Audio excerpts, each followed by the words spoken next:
Binnenkort publiceren u en Steven Rollnick alweer de derde editie van het boek over motiverende gespreksvoering. Wat zijn de kernpunten in deze editie? Quite a lot has changed in the third edition.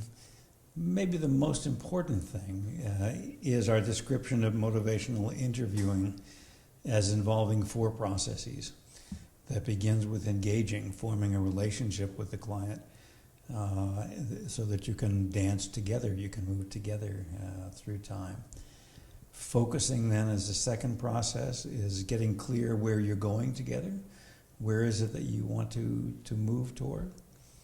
The evoking process is special to motivational interviewing and involves eliciting from the client his or her own motivations to move in this direction.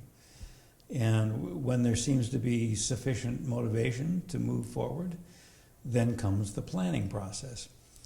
And motivational interviewing is a dance on that staircase of engaging, which is the foundation, focusing, which makes it clear where you go, evoking to move in that direction, and planning to think about how. And it's not exactly linear. It's not that you go 1, 2, 3, 4, and you're finished. That's very much back and forth process. But I think those 4 processes describe nicely what is happening in motivational interviewing. We also let go of the idea of resistance because it sort of blames the person for doing it. It says the problem is in that person over there. They are being resistant, or they have pathological problems that cause them to be difficult. And we think much more in terms of an interaction between people, so that the things that we think about as resistance only happen between 2 people. And many of them are simply sustained talk, or simply the other side of change talk. That's very natural for people who are ambivalent. Of course, they have reasons why they might want to change and have reasons why they might not to. And there's nothing pathological or unusual about that.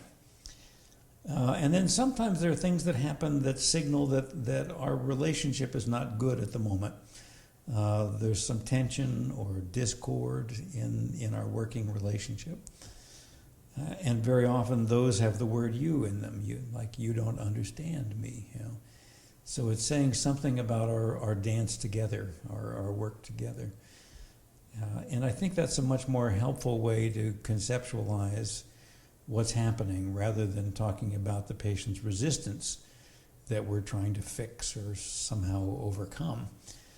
Both of those things very much happen in the interaction between 2 people. So there are many other changes that have happened over time.